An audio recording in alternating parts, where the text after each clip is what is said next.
The Baltimore Ravens came into Week 2 needing to make a statement. After a disappointing opening week loss, the pressure was on to bounce back, and bounce back they did, dominating the Cleveland Browns in a game that sent a clear message to the rest of the league. But maybe the most powerful message wasn't what happened on the field, it was what happened before kickoff. John Harbaugh made a decision that caught some people off guard. He scratched cornerback Jaire Alexander, who was technically healthy enough to suit up, but not in full football shape. And Harbaugh didn't dodge it. He came out after the game and said it plainly. It was his call, and it was about getting Jaire fully right before throwing him back into the fire. That move, as subtle as it might seem in the grand scheme of a long NFL season, spoke volumes, not just to Jaire, but to the entire Ravens locker room. When a head coach steps up and makes that kind of call, benching a star-caliber player because he's not physically where he needs to be, it sets the tone. It tells the team that nothing will be handed out based on name recognition or past performance. It's about being ready. It's about being accountable. And for a team that has Super Bowl aspirations, that type of standard matters. Harbaugh basically said, get right first. Then we ride. And honestly, that's the right call. Because when you're not in football shape, you're not just putting yourself at risk, you're putting your team at a disadvantage. If Jaire goes out there at 70% and misses a tackle, or can't hang in coverage, now you've got a weakness in your defense that opposing teams will expose immediately.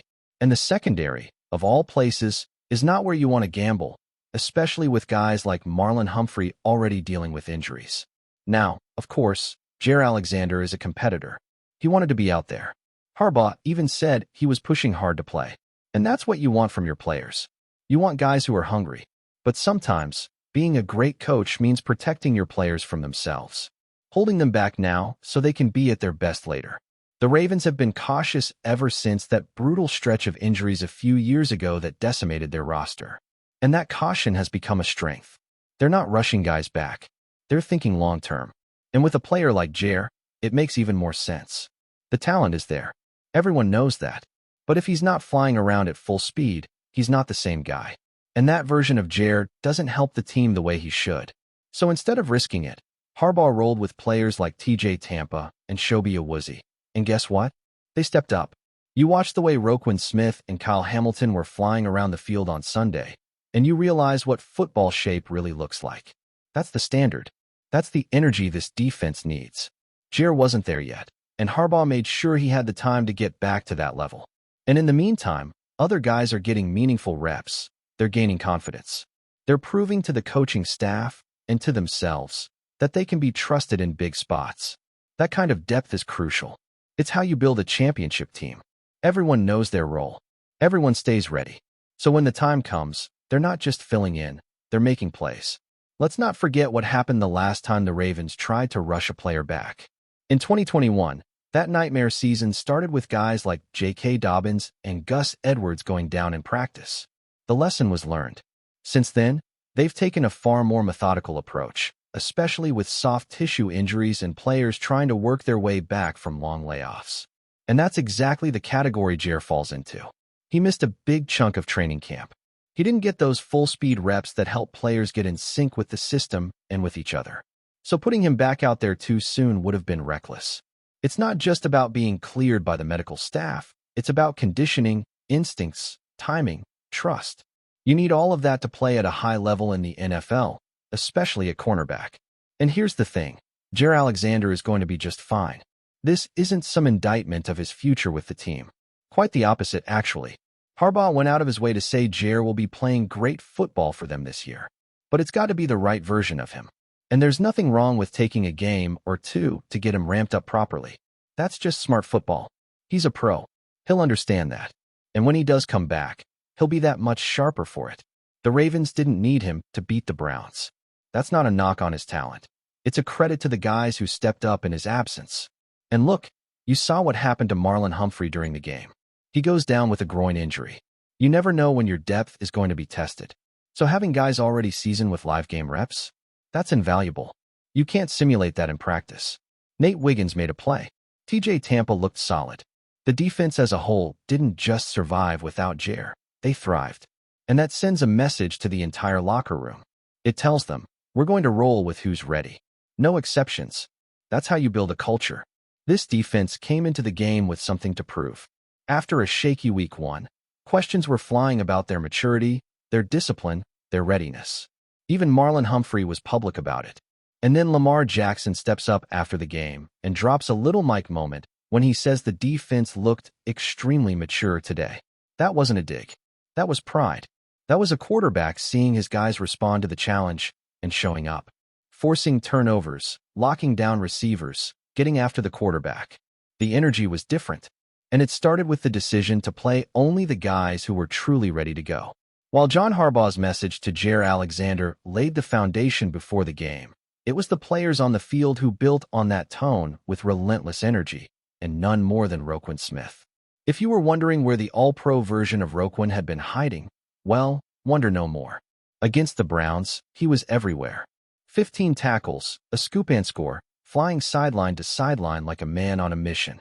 It wasn't just about numbers, it was the attitude, the urgency, the leadership. And if we're being real, that's what the Ravens have needed from him.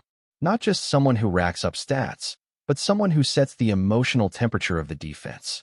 This wasn't just Roquan playing well. This was Roquan re-establishing who he is. The same guy they traded a second-round pick for. The same guy they handed a massive extension to. The leader. The tone setter. And on Sunday, he reminded everyone why he's worth every cent. What stood out wasn't just his production, it was his control. He was diagnosing plays before they developed. He was beating blockers to spots. He was the first to the ball, the loudest in the huddle, the anchor in the chaos. You saw it from the first snap. And what made it even more impressive is that he didn't do it alone. Tavius Robinson came through with a big strip sack. Nate Wiggins nearly housed a pick. Mike Green and Odafe Owa brought pressure off the edge. Teddy Buchanan flew around making stops. Everyone had their moment, but Roquan was the heartbeat. You could feel it. He played like a guy who took last week, personally, and he made sure the rest of the defense followed his lead. And when you look at what the defense was up against, a Cleveland offense that isn't exactly explosive but still has weapons, there was always a danger in letting them hang around. The Browns wanted to keep it close, control the tempo, let the crowd feed them energy. But the Ravens' defense didn't let that happen. They didn't just play sound football, they dictated the game. They shut down the run, forced quick throws, and made Joe Flacco look like a guy trying to survive rather than orchestrate. It was vintage bend, don't break, with a splash of domination. Now let's talk about the secondary, because they deserve a ton of credit. This was a group that had been questioned all week long.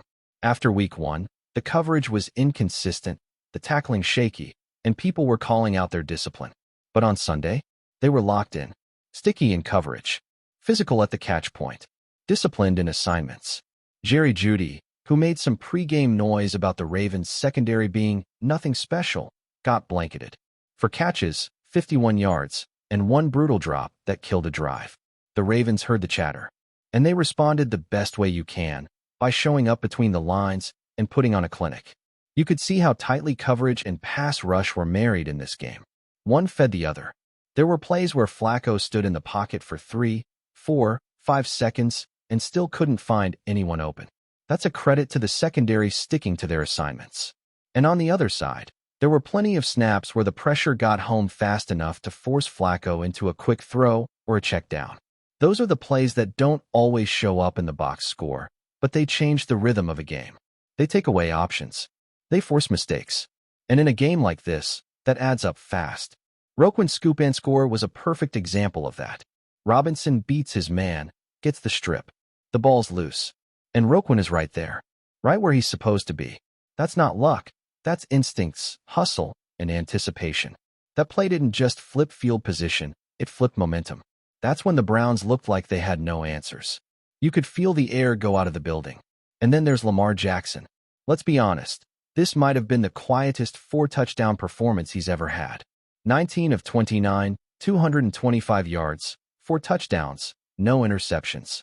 He didn't light up the stat sheet in the way people expect from MVP-level quarterbacks, but he was efficient, in control, and made the plays when it counted. What's wild is that it didn't even feel like a big game from him in the moment. You looked up at the scoreboard and thought, wait, he has 4 touchdowns already. That's how smooth and understated his performance was. It wasn't flashy, it was just effective. And that's what great quarterbacks do. They take what the defense gives them. They don't force the issue. They elevate their teammates. And what makes Lamar so dangerous is that he doesn't need to do it all on his own. The Ravens' offense was far from perfect. The run game was stuffed. Derrick Henry had no room to operate. The offensive line was inconsistent. But Lamar found a way, and his weapons stepped up too. Zay Flowers continues to be his go-to guy, racking up 7 catches for 75 yards on 11 targets. DeAndre Hopkins, Tez Walker, even Tylan Wallace, they all made their plays. And for Walker, 2 catches, 2 touchdowns. That's how you introduce yourself to Ravens fans. And what's crazy is that it mirrors what Torrey Smith did in his debut. His first 3 catches in the league were also touchdowns. Funny how history has a way of repeating itself. But maybe the most underrated contributor on offense was Derrick Henry, just not in the way you'd expect. Yeah, he only had 23 rushing yards. The Browns shut that down. But as a pass protector, he was elite. Multiple times, he picked up blitzers or sealed off edge rushers just long enough for Lamar to make a throw. That matters. That's impact. And it speaks to the mindset of this team. When one area isn't working, they find another way to contribute. Henry didn't sulk. He blocked his tail off. That's what veterans do. That's how you win games in this league. Even on special teams, the Ravens found ways to shift momentum. Jordan Stout had a solid day punting, pinning the Browns deep more than once. J-Cell came through with a huge blocked punt. These are the plays that change games, that create short fields, that swing momentum. And when your offense isn't humming, you need those hidden yards. The Ravens got them. They capitalized. That's complimentary football. The Browns actually outgained the Ravens in total yardage. They had more yards through the air, more on the ground, more first downs, more time of possession. But it didn't matter, because Baltimore played a cleaner, smarter, more physical game. They won the turnover battle. They made more impact plays. And they made the Browns earn every single yard. That's what great teams do. They don't need to win every stat category. They need to win the ones that matter. And to bring it back full circle, it all starts with the mindset, the approach, the discipline. Harbaugh setting that tone before the game. Roquan enforcing it on the field. Lamar executing it with poise. This was a Ravens team that looked mature, focused, unified. They played with purpose. And they left no doubt. Before we dive in, don't forget to hit that subscribe button and give this video a thumbs up. Your support keeps us bringing you the latest news on the Baltimore Ravens. And hey, drop your take in the comments below. We want to hear from the flock. In a shocking turn of events that has sent shockwaves through the NFL world, insiders are buzzing about the sudden cancellation of the highly anticipated matchup between the Baltimore Ravens and the Cleveland Browns. Sources close to the league suggest that the decision was made late last night, leaving fans, players, and betting markets in a state of confusion and speculation. While the official statement from the NFL was brief, confirming only that the game will not take place as scheduled, the rumor mills are spinning wild theories about what could have prompted such an unprecedented move. Whispers among team circles hint at possible internal conflicts, last-minute logistical challenges, or even unforeseen health concerns affecting key players. Some analysts are speculating that this could be linked to emerging safety protocols or an unexpected venue issue, though nothing has been confirmed. The Ravens and Browns have traditionally had a heated rivalry, and fans had been eagerly anticipating a clash that many expected to set the tone for the rest of the season.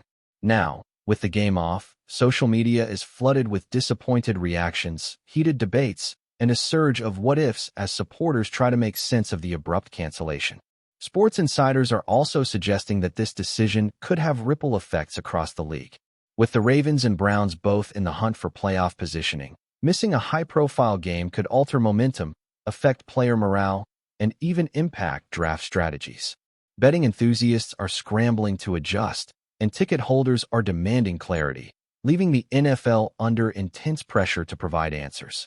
While official channels remain tight-lipped, the intensity of speculation is only growing. Could this be a one-off issue, or is the league quietly dealing with a deeper crisis? Only time will tell, but for now, the Ravens-Browns matchup will remain a tantalizing what could have been in the annals of NFL drama.